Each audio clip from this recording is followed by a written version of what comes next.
बिस्मिल्लाहिर्रहमानिर्रहीम। अस्सलामु अलैकुम।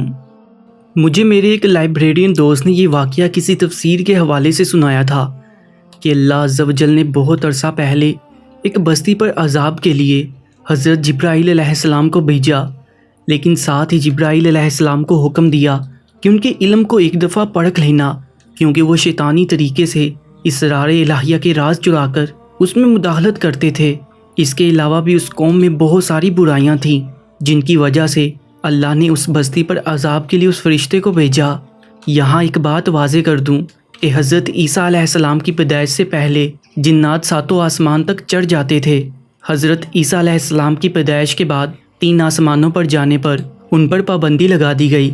ये जिन्नात फरिश्तों की बातें सुनकर काहिनों को बता देते थे, इसलिए काहिन मुस्तकबिल की खबरें देने में मशहूर हो जाते थे। जैसे नबी अकरम सल्लल्लाहु अलैहि वसल्लम की पैदाइश से पहले कुछ काहिनों ने नबी अकरम सल्लल्लाहु अलैहि वसल्लम की दुनिया में आमद की खबर दे रखी थी। बहरहाल हज़रत ईसा अलैहिस्सलाम की पैदाइश के बाद ऊपर वाले 3 आसमानों पर जिन्नात को रोक दिया गया।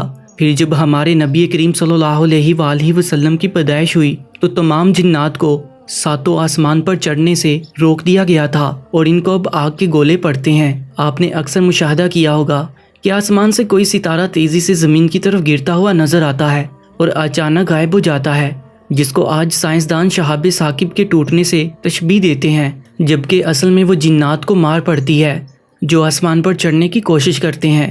इसका जिक्र सूरह मुल्क में मौजूद है। तो इस कदीम कौम की बुराइयों में से सबसे बड़ी बुराई उनकी यही थी कि वो शैतानी अल्लूम से शिर्क व कुफ्र के ज़रिए इसरार इलाही में मुदाखलत करते थे और अल्लाह ने उनको डील दे रखी थी। उनके नेकूकार लोग उनको मना करते करते थक कर उस बस्ती से दूर जा चुके थे, क्योंकि वो अपनी बुरी हरकतों से बाज ना आते थे। बाहुक्मे इलाही उस कौम की बस्ती में एक इंसानी शक्ल में उतरते हैं। देखते हैं कि एक किसान खेतों में काम कर रहा है।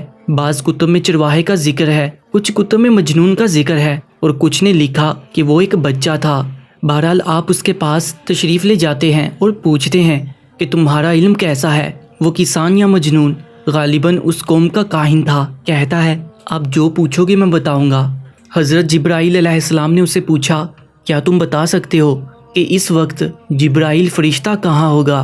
तो उस काहिन ने ज़मीन पर ही एक जायचा बनाया और थोड़ी देर बाद कुछ हिसाब किताब करने के बाद चारों तरफ में नज़र घुमाई, फिर ऊपर और नीचे देखा और कहने लगा, मैंने या मेरे मुवक्किलीन ने आसमानों पर और ज़मीन की तह में भी देखा और मशरिक मगरिब के बाद शमाल जुनूब में भी देखा, मुझे वो कहीं नज़र नहीं आए। तो अब सिर्फ मैं और तुम ही रह गए हैं। तो मैं जिब्राईल हूँ या तुम जिब्राईल हो? तो उसी लम्हे हज़रत जिब्राईल अलैहिस्सलाम ने उस बस्ती पर अल्लाह के हुक्म के मुताबिक अजाब नाजिल कर दिया। नाज़रीन गिरामी, इसी पर आप काले इल्म के आमलीन को क्यास कर सकते हैं कि ये किस कदर गुनाह का काम है कि एक पूरी बस्ती ही सफ़ा हस्ती से मिटा दी गई। इसकी वजह साफ है कि आमिल कुफ्र व शिरक के अल्फाज बोलकर जिन्नात से कल की खबरें और अपने कल निकलवाने की कोशिश करते हैं और अक्सर अपनी जान के साथ साथ अपने ईमान तक से हाथ धो बैठते हैं। मैंने एक दफ़ा काले इल्म की किताब का सरसरी सा मुतालिया किया तो उसमें जो तरीके और अल्फाज लिखे थे वो सरासर कुफ्र व शिरक किए बगैर मुमकिन न थे। हाँ, जिस पर काले इल्म या जादू का असर हो जाए तो उसको कुरानी आयात से काट करवाना दुरुस्त है। जैसा कि कुरान हकीम फुरकान हमीद की आखिरी 2 सूरतों के नज़ूल का एक मकसद ये भी था कि मुसलमान काले इल्म और जादू से अपनी हिफाजत कर सकें। अल्लाह ताला हमारे मुसलमान भाई और बहनों को काले इल्म और जादू के असर से महफूज रखे और इसके करने वालों को हिदायत अता फरमाए। कमेंट सेक्शन में आमीन ज़रूर लिख दीजिएगा। अपना बहुत ज़्यादा ख्याल रखें। मज़ीद ऐसे ही वाक़यात के लिए Urdu story time YouTube channel को सब्सक्राइब कर लीजिएगा। अपना बहुत ज़्यादा ख्याल रखें। अल्लाह निगहबान।